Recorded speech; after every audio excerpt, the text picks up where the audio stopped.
नमस्कार दोस्तों। भगवान आप सभी का भला करे और आपकी सारी इच्छाएं मनोकामनाएं पूरी हों। दोस्तों, आज मैं आप सभी को इस हाथ से रिलेटेड महत्वपूर्ण जानकारी व्यक्त करूंगा और यहाँ पर आपकी जो मेजर क्वेरी है, पहले उसका आंसर देने के बाद ओवरऑल पाम रीडिंग पर आएंगे।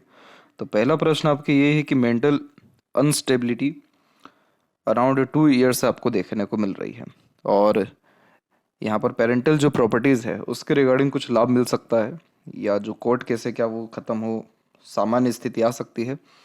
तो सबसे पहले इसके प्योर इंडिकेशन आपके पाम में दिखने चाहिए, और वो दिख भी रहे हैं कि जब भी माइंड लाइन थोड़ा बहुत भी एकाएक जब डिक्लाइन होना शुरू होता है, तो ये एक प्रकार से लाइफ में होने वाले मेजर टेंशन, वरीज या चेंजेस को इंडिकेट करता है, जो कहीं ना कहीं थोड़ा सा व्यक्ति को अंतर ध्यान में लेकर के जाता है, यानी डीप थिंकिंग में लेकर के जाता है। किसी बात को लेकर के जब विचार बहुत ज़्यादा चल रहे होते हैं, जब बहुत ज़्यादा अफेक्शन उसके रिगार्डिंग आने लगता है ओवरऑल लाइफ में, तो माइंड लाइन हल्की सी ऐसे डिक्लाइन होना या आइलैंड बनना या कट्स के लाइन होना बहुत नॉर्मल सी चीज़ होती है। तो यहाँ पर ये जो लाइन डिक्लाइन एक्चुअल होना शुरू हुआ है, ये अराउंड 37 के एज से हुआ है, और ये कंटिन्यू जो चल रहे हैं यहाँ पर अराउंड, वो धीरे धीरे अराउंड 42 के एज के आसपास तक चल रहा है।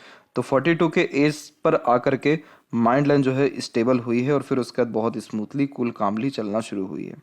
तो ये साफ साफ दिख रहा है कि 42 तक आते आते आपका जो इशू है वो रिजॉल्व होगा। दूसरा, अगर हम लाइफ लाइन के ऊपर भी देखें, तो लाइफ लाइन के ऊपर जब क्या होता है कि एनर्जी जब ड्रेन हो रही होती है, तब क्या होता है कि नीचे की तरफ इस प्रकार की रेखाएं आ रही होती हैं। ओवरलैप होना एक बहुत अच्छा होता है, क्योंकि ये लाइफ स्टाइल को ठीक करता है, लेकिन जब कंफर्ट, लग्जरीज, ऐसी सारी चीज़ें और कम होती है, एनर्जी बेफिजूल की ड्रेन होती है, तो ऐसी रेखाएं नीचे आती है। ऐसा नहीं है कि ये अभी ही आ रहा है, आपने उसके पहले ग्रोथ भी बहुत अच्छा अपने लाइफ में किया हुआ है। अराउंड ये सारे ग्रोथ आपने अपने लाइफ में अराउंड 30 और 32 के एज के आसपास तक बहुत अच्छे किए हैं। यहाँ पर जो लाइन आपकी डिक्लाइन होना मेजरली शुरू हुई है, वो अराउंड 34 में एक हल्की सी हुई, फिर एक जो है 36 और 7 के एज में हुई, और यहाँ पर हम देख सकते हैं साफ साफ कि मल्टीपल आपकी जो चिंताएं की रेखा है, यानी वरीज लाइन, वो काट करके जा रही है, जो प्योर शुक्र से ही स्टार्ट हो रहा है। शुक्र कारक किसका है? सबसे पहला तो फीमेल का, देन आफ्टर स्पाउस का, देन आफ्टर फैमिली लाइफ का। तो मेरिड या फैमिली लाइफ के रिगार्डिंग की जो स्ट्रेस है, या इन कारणों से ही जो स्ट्रेस या स्ट्रगल है, वो कहीं ना कहीं बहुत ज़्यादा बड़ा है। और अभी क्या हो रहा है कि दोनों लाइन एक साथ चल रही है, तो जो एक प्रकार से कोर्ट केस है, फिर खुद की लाइफ जो मैनेजमेंट है, वो सारी चीज़ें चल रही है, ऊपर से एक सपोर्टिव लाइन भी मेजर है। तो देखिए, स्थिति तो बहुत अच्छी हो जाएगी, लेकिन थोड़ा सा पेशेंस आपको रखना रहेगा। और ये कब होगी, ये ओवरऑल पाम के एनालिसिस के अतिरिक्त ही जान पाएंगे।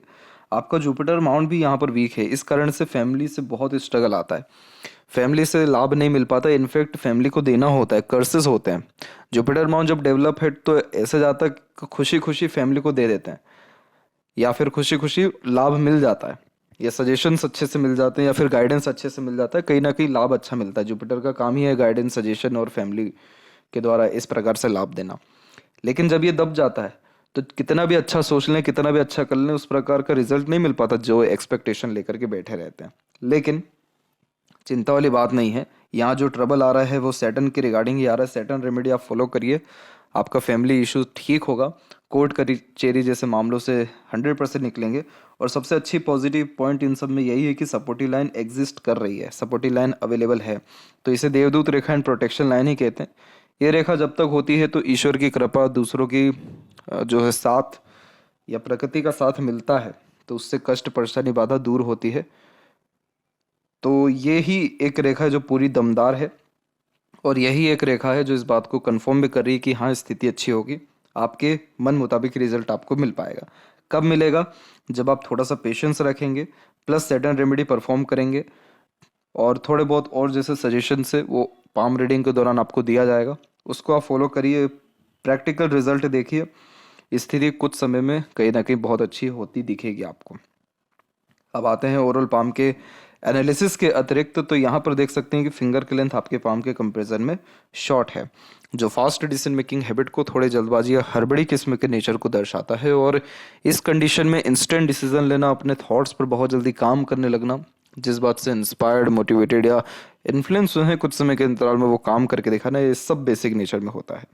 पेशेंस कम होता है, क्योंकि किसी भी चीज़ को पाने की चाहत ज़्यादा होती है, और जब भी फर्स्ट एंड सेकंड फिंगर में गैप होता है, तो इसे independence of circumstances and thoughts कहा जाता है। इसका तात्पर्य यह होता है कि आप सुन सबकी लेंगे लेकिन करेंगे अपने मन की, अपने खुद के थॉट प्रोसेस एनालिसिस नॉलेज के अकॉर्डिंगली ही चलना ज़्यादा पसंद करेंगे। यानी थोड़ा यह ज़िद्दी किस्म की प्रवृत्ति को इंडिकेट करता है और थोड़ा हठी, अपने बात पर अड़िग रहना और थोड़ा अधिक लीडरशिप क्वालिटी को इंक्रीज यह कर देता है। इसका तात्पर्य यह निकलता है कि आप जैसे जातकों में किसी समूह का नेतृत्व करने की काबिलियत, लीडरशिप, टीचिंग क्वालिटीज और दूसरों से काम निकलवाने की योग्यता प्लस ज्ञान, ये सारी चीज़ें बहुत बढ़िया रहेगी। इसलिए थोड़ा सा अहम रहेगा अपने ज्ञान पे, अपने एक प्रकार से यहाँ पर नॉलेज में या फिर आपके रिसर्च में या एक्सपीरियंसेस के रिगार्डिंग। तो ये इस बात को यहाँ पर साफ साफ दर्शा रहा है कि किसी की सुनने की आदत आपके अंदर नहीं है या किसी के अकॉर्डिंगली चलने की आदत इस कारण से नहीं है। इसको नेगेटिव पॉजिटिव नहीं कह सकते, ये अपने अपने समय के अनुसार ही अपने रिजल्ट देता है। लेकिन हाँ, ये थोड़ा सा इंडिपेंडेंट, हट व एक प्रकार से कभी किसी प्रकार के रिस्ट्रिक्शंस में ना रहने जैसे योगों को इंक्रीज करता है। इस प्रकार का गैप बहुत खर्चीलापन भी देता है, तो पैसों पर भी नियंत्रण बहुत कम हो जाता है। लिटिल फिंगर की जो लेंथ है वो शॉर्ट होने के कारण स्टेज फियर होता है। मन के अंदर बात को यहाँ दबाते हैं और समय पर अपनी बात ना कहने की शिकायत हमेशा होती है। जब समय बीत जाएगा, वार्तालाप खत्म हो जाएगी, तब बहुत अच्छे ख्याल आएंगे अपनी बात को कहने के लिए। मैनेजमेंट वीक होता है, तो कभी एक समय पर एक से ज़्यादा काम नहीं करना चाहिए, अदरवाइज हर काम में देरी, अड़चन, बाधा, रुकावट या अनसेटिस्फेक्शन मिलता है। डॉक्यूमेंटेशन, फाइलिंग, इन सारी चीज़ों को मेंटेन अच्छा करना चाहिए, वरना ये सारी चीज़ें गुम होती हैं, खोती हैं या गलत जगह साइन करते हुए भी पाए जाते हैं। तो यहाँ पर कोई भी काम आधे अधूरे ज्ञान के साथ, आधे अधूरे बात सुने के अनुसार मत करिएगा, क्योंकि जब भी मरकरी ऐसा शॉर्ट होता है तो इस कंडीशन में तिल का तार, राई का पहाड़ या अधूरे ज्ञान पर निष्कर्ष निकालते हुए बहुत ज़्यादा देखने को मिलते हैं। इसके लिए विष्णु सहस्त्र नाम सुनना डेली आपको इन सारी इशू से निजात दिलाएगा और एक प्रकार से focus, mental stability, communications, working skills, management, earning capability, learning capability और ग्रोथ, ये सारी चीज़ें लाइफ में आपके बढ़ पाएगी बहुत ईजिली।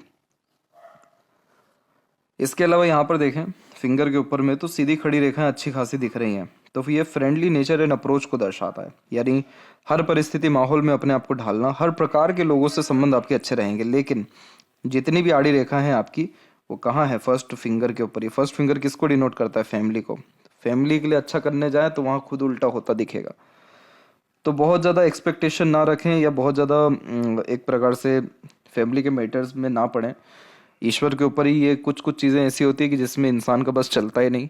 ईश्वर के ऊपर छोड़िए, ईश्वर की आराधना करिए, अपनी नीयत अच्छी रखिए, सब चीज़ आपका जो है सेटल डाउन हो जाएगा कुछ समय में। फिंगर के जो नोट्स है वो डेवलप ठीक हैं, ये एक स्पष्टवादी किस्म का नेचर देता है। लेकिन यहाँ पर देख सकते हैं कि कुछ कुछ जो इससे नोट्स यहाँ पर है वो थोड़े से ओपन हो रखे हैं, तो आपको क्लैरिटी होती है कि आपको क्या निर्णय लेना है, क्या काम करना है, लेकिन आप उसके रिगार्डिंग एक्शन नहीं ले पाते, डाउट्स में रहते हैं या फिर टाल मटोल देते हैं। इसीलिए आपकी जो लक लाइन भी है वो लक लाइन देख सकते हैं कि रुक इतनी रही है कि सैटर्न तक पहुंची नहीं, और जब भी लक लाइन सैटर्न तक नहीं पहुंचती है तो इसका तात्पर्य होता है कि काम तो कोई भी शुरू हो जाएगा, अपॉर्चुनिटीज़ भी मिल जाएगी, लेकिन डिज़ायर एम्बिशन कंप्लीट ना होगा, सेटिस्फेक्शन ना मिलेगा, पीस ना मिलेगा। तो उसके लिए क्या कर सकते हैं? उसके लिए यही कर सकते हैं कि आप जो सोचते विचारते हैं उसको थोड़ा और गहन अध्ययन करिए और एक प्रकार से एनालिसिस करिए और प्रोमिनेंट डिसीजंस, मेजर डिसीजंस बहुत इमीडिएट अपने लाइफ में लेना प्रेफर करिए। अब इसमें हो क्या जाता है कि जैसे फिंगर शॉट है वो दर्शा रहा है कि इमीडिएट आप एक्शन लेते हैं, लेकिन आपका जो नीचे का जोन है वो ज़्यादा एक्टिव है, तो आप एक्शन वो सारी चीज़ों में जल्दी ले पा रहे हैं जिसके विषय में आप सोच नहीं रहे, और जिसके विषय में आप थोड़ा सोच रहे हैं, एनालिसिस कर रहे हैं, उनको टाल दे रहे हैं। तो इस कारण से मन चाहा परिणाम नहीं मिल पा रहा है। तो इसके रिगार्डिंग बस यही काम कर सकते हैं कि जो भी सोच विचार रहे हैं उस पर इमीडिएट एक्शन लीजिए और एनालिसिस करिए, ऑब्जर्वेशन करिए, और कोई भी काम जल्दबाजी, हड़बड़ी या बिना सोचे समझे करने से बचिए। बस इसको थोड़ा सा बैलेंस आप कर लीजिए, आप पाएंगे कि आपके मन मुताबिक काम भी हो रहा है। जब भी थंब के ऊपर में यव का चिन्ह हो जाता है, इंट्यूशन आने लगता है, सिक्स्थ सेंस इंक्रीज होता है, पूर्वानुमान, आभास या सपनों के माध्यम से भविष्य के दृश्य दिखते हैं। इसलिए हमेशा मंदिर विजिट करना चाहिए, डोनेशन कुछ ना कुछ देते रहना चाहिए, दान धर्म करना चाहिए। जितने भी यव चिन्ह वाले जातक देखने को मिले हैं वो लोग खुश तभी रहे हैं जब वो लोग धार्मिक रहे हैं या आध्यात्मिक हुए हैं। अदरवाइज जितना भी मटेरियलिस्टिक सुख हो वो सुखी हो ही नहीं पाते, पीस मिल ही नहीं पाता है। गौतम बुद्ध के हाथ में भी यही था, योग का चिन्ह ही था। उन्होंने जब राजपाट सब त्याग किया तब जाकर वो, फिर आप जानते हैं कितने प्रसिद्ध व कितना कुछ उन्होंने दिया है। तो वो इस बात को नहीं दर्शा रहे कि आप ब्रह्मचर्या में आइए या फिर सारी चीज़ें छोड़िए, यही दर्शा रहा है कि आप दान धर्म या अपनी योग्यता को सिद्ध करने के लिए कुछ फ्री में करिए, कुछ सोशल वर्क टाइप में करिए। इससे बहुत पीस हैप्पीनेस आएगा।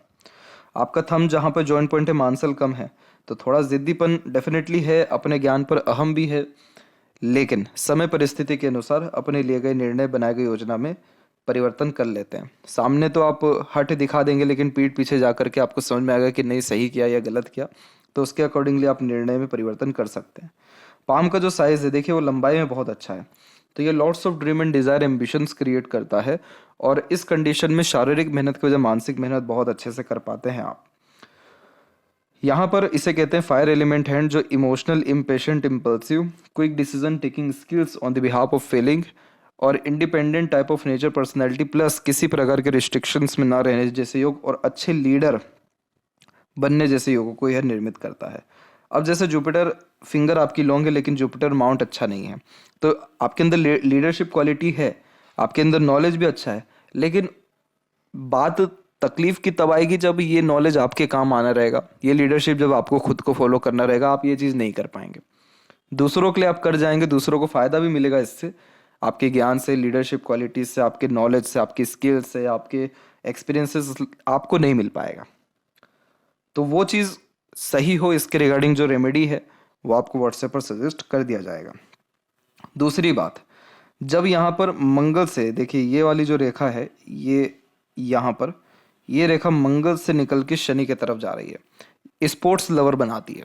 कोई ना कोई स्पोर्ट्स में बहुत ज़्यादा रुचि भी होता है। इनफैक्ट एक प्रकार से स्पोर्ट्स के माध्यम से, खेल कूद के माध्यम से, शारीरिक ज़्यादा पराक्रम एक्टिविटी करने के माध्यम से कोई ना कोई बीमारी से भी छूटते हैं, पीछे हटते हैं। तो ये रेखा जो है जीवन में इस बात को दर्शाती है कि अगर आप शारीरिक मेहनत करते रहते हैं तो आपको कभी मानसिक तनाव नहीं आएगा, क्योंकि शनि यहाँ पर थोड़ा सा भारी प्लेनेट है और मंगल यहाँ पर कारक है आपका फिजिकल फिटनेस का। तो ये इस बात को डिनोट करता है कि थोड़ा वॉक करिए, एक्सरसाइज, योगा करिए, जो भी फिजिकल एक्टिविटी प्रेफर करिए, mental stress, burden, tension, worry सब आपका खत्म होगा। ये भी एक रेमेडी है बहुत अच्छा। सैटर्न माउंट के ऊपर जब भी इस प्रकार की आड़ी रेखा जुपिटर से आती है, ये दोनों रेखा इंडिपेंडेंट है, तो ये रेखा जुपिटर से डायरेक्ट कनेक्ट कर रही है। तो जुपिटर कारक किसका हो गया? आपको यहाँ बच्चों का हो गया, आपको नॉलेज का हो गया, आपका मैरिज का हो गया, फैमिली का हो गया, एडवाइजर्स का हो गया, इन्वेस्टर्स का हो गया। यानी ये सारी चीज़ें आपको लाभ देगी, लेकिन मेहनत के बाद देगी। तो इसीलिए इन सारी चीज़ों को पाने के लिए आपको मेहनत, पराक्रम करना रहेगा। इसीलिए ये रेखा सैटर्न पे जा रही है। तो सैटर्न पे गई है, इसका सीधा मतलब है कि सेटिस्फेक्शन मिलेगा, लाभ मिलेगा, सक्षमता मिलेगी, संतुष्टि मिलेगी, लेकिन संघर्ष के बाद मिलेगा। तो यहाँ पर जो गुरु वलय है वैसा कोई चिन्ह नहीं है। हल्का फुल्का प्रोग्रेस लाइन यहाँ पर जो है आपका अवेलेबल है, जो एम्बिशियस नेचर देता है। इतने सारे एम्बिशन है कि कभी कभी उसके रिगार्डिंग भी टेंशन आ जाता है कि इतने सारे काम है वो कब होंगे। तो थोड़ा कूल काम रहिए। जो इशू है वो जुपिटर और सैटर्न के ही रिगार्डिंग है। ये जैसे ही ठीक हो गया, आपके 90% इश्यूज यहीं के यहीं खत्म हो जाएंगे। अब आते हैं सैटर्न माउंट के ऊपर में। तो सैटर्न माउंट के ऊपर आप देख सकते हैं कि कोई रेखा नहीं है। जब यहाँ पर कोई रेखा नहीं होती है तो व्यक्ति का पेट भरता नहीं है। इसका तात्पर्य होता है कि सेटिस्फेक्शन नहीं मिलता कभी, और हमेशा अलग अलग प्रकार की चीज़ें अपनाते हुए देखने को मिलता है। अब जैसे यहाँ जो ये लक लाइन है, ये लक लाइन बहुत अच्छी चल रही है, और ये लक लाइन अराउंड आपकी 37-8 के आसपास तक अच्छी चल रही है। उसके बाद इसमें जो है परिवर्तन आना शुरू हुआ और डबल लाइन यहाँ पर क्रिएट हुई। तो आपने बहुत मेजर डिसीजन करियर के रिगार्डिंग या करियर में चेंजेस या एक प्रकार से मल्टीपल अपॉर्चुनिटीज़ 38 के बाद में आती दिखाई दे रही है। ये रेखा बहुत अच्छी है। ये रेखा बहुत आपको अभी लाभ भी देगी 43-44 के एज के बाद, तो और ज़्यादा ये लाभ देने वाली है, क्योंकि ये लक लाइन बहुत स्ट्रॉन्ग हो रही है और एक रेखा तो बहुत आगे भी बढ़ गई, लेकिन अभी भी ये सैटर्न तक नहीं पहुंची है। तो कहीं ना कहीं विजन क्लियर नहीं है, लॉन्ग टर्म बेस्ड प्लानिंग नहीं है, छोटी मोटी चीज़ों में ही कहीं ना कहीं उलझे हुए हैं, और अभी भी कहीं ना कहीं मन परिवर्तन के ऊपर है। अब वो परिवर्तन करियर के रिगार्डिंग हो सकता है, वर्क प्लेस के रिगार्डिंग हो सकता है, लाइवलीहुड के रिगार्डिंग हो सकता है, रेसिडेंशियल इशू के रिगार्डिंग हो सकता है, लेकिन ये सारी चीज़ें सॉल्व होगी जस्ट सैटर्न और जुपिटर रेमेडी करने के बाद में। आपके हथेली में लक की कमी नहीं है, भाग्य का असर जो है जीवन में पर्याप्त आपके पास रहा है। अब एक कॉम्बिनेशन सूर्य के ऊपर आप ये देखेंगे कि ये पर्वत थोड़ा सा दबा हुआ है, कॉन्फिडेंस की हल्की सी कमी को ये यहाँ पर दर्शाता है। दूसरा, यहाँ पर आपके एक ट्रेंगल का साइन है। ट्रेंगल का साइन बहुत अच्छा होता है, पिता का ये कारक है, तो पिता से डायरेक्टली या इनडायरेक्टली लाभ तो आपको मिल जाएगा। दूसरा, सोसाइटी में स्टेटस अच्छा रहेगा। तीसरा, आपके काम को आपके व्यक्तिगत जीवन में या आपके चरित्र पे या आपके सुख सुविधा पे या फिर कंफर्ट पे कोई उंगली नहीं उठा पाएगा, यानी ये सारी चीज़ों में कोई कमी तकलीफ परेशानी आपको नहीं आएगी। चौथा इंपॉर्टेंट पॉइंट इसमें ये रहता है कि जो लाभ है वो सब जन्म स्थान से दूर मिलता है, तो इसीलिए बर्थ प्लेस से दूर ही जाकर के सेटलमेंट होना, करियर अच्छा चलना, या फिर एक प्रकार से मल्टी सिटीज़ का काम करना। आज का टाइम जैसे ऑनलाइन का बहुत ज़्यादा है, तो इसके भी सहायता से आप जो है अपना ज्ञान फैला सकते हैं।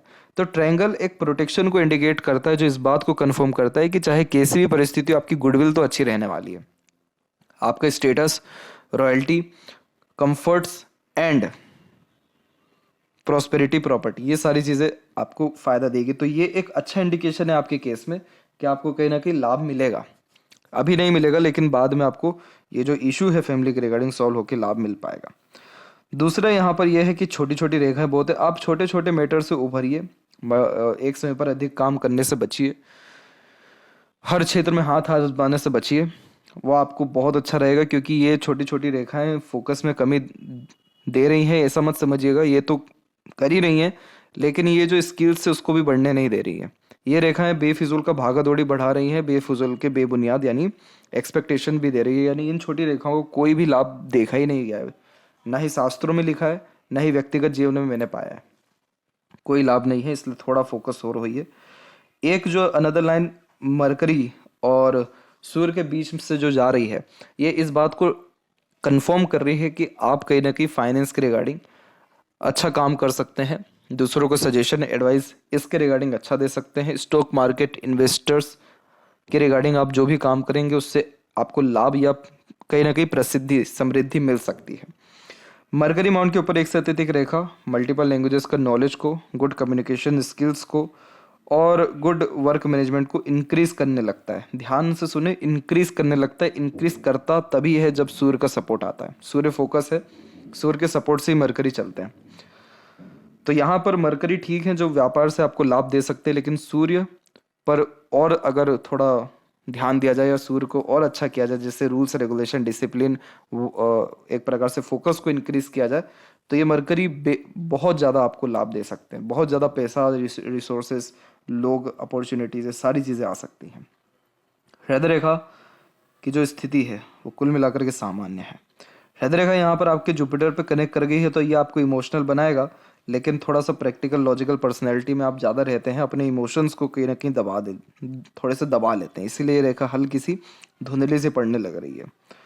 हेल्थ के रिगार्डिंग इन फ्यूचर स्ट्रेस आ सकता है, तो वो अराउंड 48 के आसपास में आ सकता है। और इमोशनल हर्ट जो है वो कहीं ना कहीं आप 37 के बाद से थोड़े ज़्यादा होते दिखाई दे रहे हैं। इसके बाद में देखें माइंड लाइन के बारे में, तो देखिए ये जो आइलैंड का साइन है, इसको बारीकी से आप देखेंगे तो पाएंगे ये आइलैंड नहीं, ये तो फिश है।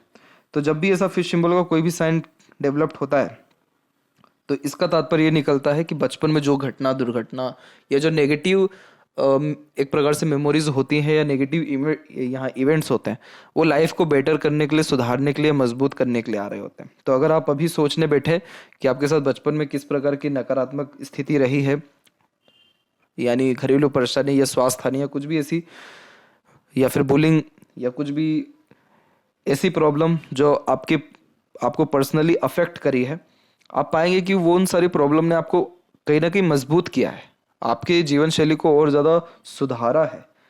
आपके बचपन को ख़राब जरूर किया, लेकिन आगे की स्थिति को इतना मजबूत कर दिया कि अब चीज़ें बहुत हल्की लगने लग रही हैं। वो इस बात को डिनोट यहाँ पर करता है। माइंड लाइन की स्थिति वैसे ठीक है, इसमें छोटे छोटे से यहाँ पर आपको गड्ढे जो है दिखना शुरू हो जाएंगे अराउंड 25 और 6 के आसपास से। तो उस समय से थोड़ा थोड़ा मेंटल स्ट्रेस, प्रेशर या बहुत सारे जब डिज़ायर आ जाते हैं और वो पूरे ना हो, तो उन्हीं डिज़ायरों में उलझे रह जाते हैं कि ये पूरा कैसे होगा, क्यों नहीं हो रहा है। इल्यूजन जब ज़्यादा आते हैं तो ऐसे हल्के हल्के गड्ढे आते हैं। यहाँ तक भी प्रॉब्लम नहीं है, अभी के समय में एकदम से जो माइंड लाइन डिक्लाइन हुई वो थोड़ा ज़्यादा स्ट्रेस को दर्शा रही है। इतना स्ट्रेस लेना ठीक नहीं है।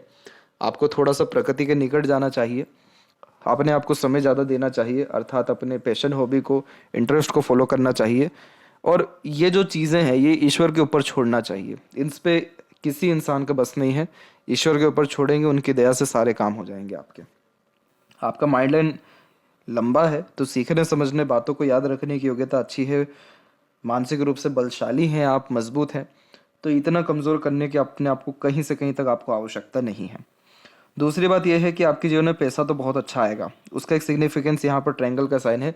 जितने भी मल्टी मिलियनर लोग बिजनेस के द्वारा, इंडिपेंडेंट वर्क के द्वारा, कंसल्टेंसीज के द्वारा, इनोवेटिव आइडियाज़ के द्वारा देखने को मिले हैं, उनके हाथ में ये ट्रायंगल माइंड लाइन पे 100% पाया गया। बहुत अच्छा माइंड लाइन पाया गया क्योंकि माइंड लाइन आपकी बौद्धिक सक्षमता को दर्शा रहा है। मरकरी जो लाइन है वो आपकी स्किल्स को, नॉलेज को, लर्निंग को दर्शा रहा है। और जो अपवर्ड में रेखा जा रही है मरकरी, ये इस बात को दर्शा रहा है कि आप खोज में लगे हुए हैं किसी अपॉर्चुनिटीज़ के, किसी प्रकार के पर्टिकुलर इवेंट के रिगार्डिंग। आप कहीं ना कहीं अपने आप को अवेयर या अपग्रेड करके चल रहे हैं। तो जैसी अपॉर्चुनिटी आएगी आप जैसे ज़्यादा कि उसको ग्रैब करते हैं, तो मार्केट कैप्चरिंग जो स्ट्रेटजीज है वो बहुत अच्छी यहाँ पर फॉलो हो जाती है। तो इसीलिए आपको कंसल्टेंसी या इंडिपेंडेंट वर्क के द्वारा लाभ मिलने की संपूर्ण संभावना यहाँ पर है। अगर हम लाइफ लाइन के ऊपर देखें तो लाइफ लाइन में जब भी ऐसी डबल लाइन चलती है तो ये एनर्जी ड्रेन करती है, लेकिन ऐसा नहीं है कि ये करते ही रहेगी। ये आपके ऊपर है कि आप इस इशू से कब तक प्रभावित रह रहे हैं। आप जैसे ही इस इशू को अभी भी छोड़ दीजिए, आपकी ये जो अनदर लाइन यहाँ चल रही है इसका असर बिल्कुल ख़त्म हो जाएगा। लाइफ लाइन का फॉर्मेशन वैसे अच्छा जा रहा है। जन्म स्थान से दूर रसने बसने या बहुत ज़्यादा ट्रैवलिंग करने या एक से ज़्यादा जगह पर रेसिडेंस होने के संपूर्ण चांसेस हैं। स्पिरिचुअल अभी आप और ज़्यादा एक्टिव होने वाले हैं। और बाहर की तरफ जब रेखा जाती है तो स्पिरिचुअल एक्टिव बनाती है, अंदर की तरफ रेखा जाती है तो फैमिली से कनेक्शन स्ट्रॉन्ग करती है। तो दोनों चांसेस अच्छे आएंगे। आपके जो काम बनेंगे सब स्पिरिचुअल वे से ही बनने वाले हैं, ऐसे कोई भी काम आपके नहीं बन पाएंगे। और जितनी भी लाइन है मरकरी जो टूट टूट करके चल रही है, ये क्या होता है कि जब ऐसी रेखा टूट के चलती है तो ये दर्शा रही है कि आपको बिजनेस करने का मन है, इंडिपेंडेंट वर्क करना है, स्किल्स भी है, लेकिन आप कंफर्म नहीं है कि ये काम करना चाहिए कि नहीं करना चाहिए, क्योंकि भरोसा नहीं है खुद पे इतना, या उस काम पे भरोसा नहीं है कि ये उतना लाभ दे पाएगा। इसीलिए मनी ट्रायंगल भी ओपन है। तो मनी ट्रायंगल जब ओपन हो जाए पैसा बहुत आता है, लेकिन रुकता नहीं है। बेफिजूल के खर्चे या इधर उधर ही फंस जाते हैं पैसे। आपके जीवन में मंगल से बहुत ज़्यादा प्रॉब्लम आ रहा है। मंगल हड़बड़ी, जल्दबाजी, एग्रेशन, फ्रस्ट्रेशन, इरिटेशन, बिना सोचे समझे किए गए काम सबको दर्शाता है। यानी ये सारे काम से आपको नुकसान ज़्यादा हुआ, इसीलिए इन सारी रेखाओं को चिंता रेखा भी कहते हैं। हनुमान जी की आराधना करना, नीम का पेड़ लगाना, लोगों को मीठा पानी पिलाना, प्याऊ की व्यवस्था करवाना, भूमि का थोड़ा डोनेशन कर देना, या कोई मंदिर या आश्रम अगर बन रहा है आपके आसपास में, आपके नॉलेज में, तो वहाँ पर कुछ भी ऐसा चीज़ डोनेट करना जो उस मंदिर में काम आ सके, जैसे ईंट भाटा या और भी कुछ जैसी चीज़ें, ये सब मंगल के ही उपकरण है। ये सारी चीज़ों से मंगल की स्थिति अच्छी होगी तो एनर्जी जो ड्रेन इधर उधर हो रही है वो सही जगह एनर्जी आपकी लग पाएगी। आउटर मास डेवलप ठीक है तो मेंटली तो स्ट्रांग है ही। शुक्र भी इवन बहुत अच्छा है, तो लग्जरीज कंफर्ट की ज़्यादा कोई चिंता वाली बात है नहीं। हाँ, आड़ी रेखा जरूर है जो अनावश्यक चिंताएं दे रही हैं, बेफिजूल का चिंतन बनन करा रही हैं, लेकिन आपका शुक्र है अच्छा। ये उम्र से कम व्यक्ति को दिखाता है और सुख सुविधाएं युक्त जीवन शैली देता है। तमाम तरह के मटेरियलिस्टिक लाभ जो भी एक्सपेक्ट कर रहे होते हैं वो सारी चीज़ें मिल पाती हैं। सारे शौक पूरे होते हैं इस प्रकार के शुक्र में, और लंबी आयु का भी लाभ मिलता है। वहीं हम केतु के ऊपर देखेंगे तो केतु के ऊपर आपको कुछ रेक्टेंगल जैसे साइन दिखेंगे। रेक्टेंगल जैसे या स्क्वायर जैसे साइन जब भी हो तो ये एकाएक जीवन में बहुत सुखद परिवर्तन लेकर के आते हैं। फिश सिंबल जैसे सडन गेन या प्रोग्रेस को इंडिकेट करता है। स्क्वायर रेक्टेंगल एकाएक जीवन में सुखद परिवर्तन को दर्शाता है, और यह परिवर्तन अधिकतर मामलों में जो देखने को मिला है वो प्रॉस्पेरिटी के रिगार्डिंग ही देखने को मिला है। चंद्र की स्थिति की जहाँ तक बात करें तो मून लक लाइन है आपके हाथ में, और यहाँ पर एक कॉम्बिनेशन ये डेवलप्ड हो रहा है कि मून लक लाइन आपके मरकरी की तरफ जा रहा है, तो ये भी इंट्यूशन ही बहुत अच्छा देता है। इंपोर्ट एक्सपोर्ट या बर्थ प्लेस से दूर के रिगार्डिंग काम से भी बहुत ज़्यादा लाभ आप जैसे जातकों को मिलते हुए देखने को मिला है। सबकॉन्शियस माइंड बहुत अच्छा एक्टिव रहता है। पूर्वानुमान, आभास जैसी चीज़ें अच्छी बैठ पाती हैं इस कंडीशन में। वहीं देख लें लेफ्ट हैंड में तो यहाँ पर भी आप पाएंगे कि आपके जो लक लाइन की स्थिति है वो तो सामान्य है, लेकिन सैटर्न तक नहीं पहुंची, और जो मरकरी लाइन है वो धीरे धीरे आगे की तरफ बढ़ रही है। सपोर्टिव लाइन है लेकिन आगे चल के वो ख़त्म हो रही है, तो चिंता वाली बात नहीं है, आपको ज़रूरत ही नहीं पड़ेगी किसी की ज़्यादा सपोर्ट की, ये इस बात को दर्शा रहा है। और बाहर की तरफ लाइफ लाइन झुक रही है तो सेटलमेंट जन्म स्थान से दूरी ही है। थोड़ा सा पेशेंस रखें, नेक्स्ट ईयर 100% आपके जीवन में पॉजिटिव न्यूज़ आने वाला है, क्योंकि लक लाइन की स्थिति या मरकरी की स्थिति वो बहुत सुधर रही है। तो अपॉर्चुनिटीज अर्निंग के रिगार्डिंग या वर्क के रिगार्डिंग आपको 100% आएगा। और नेक्स्ट ईयर में आपको जो है प्रॉब्लम सॉल्व या ये जो फैमिली इशू है इसके रिगार्डिंग निजात आपको मिल पाएगा। रेमेडीज जेन्युइनली फॉलो कर पाते हैं तो और जल्दी आपको ईश्वर की कृपा दया से रिजल्ट आएगा। बाकी कोई फर्दर इशू या ट्रबल नहीं है। तो ये थी सबसे महत्वपूर्ण जानकारी आपके हाथ के रिगार्डिंग। आशा करता हूँ सभी प्रश्नों का उत्तर मिल गया हो। तब तक आप अपना ध्यान रखें। आपका बहुत बहुत धन्यवाद।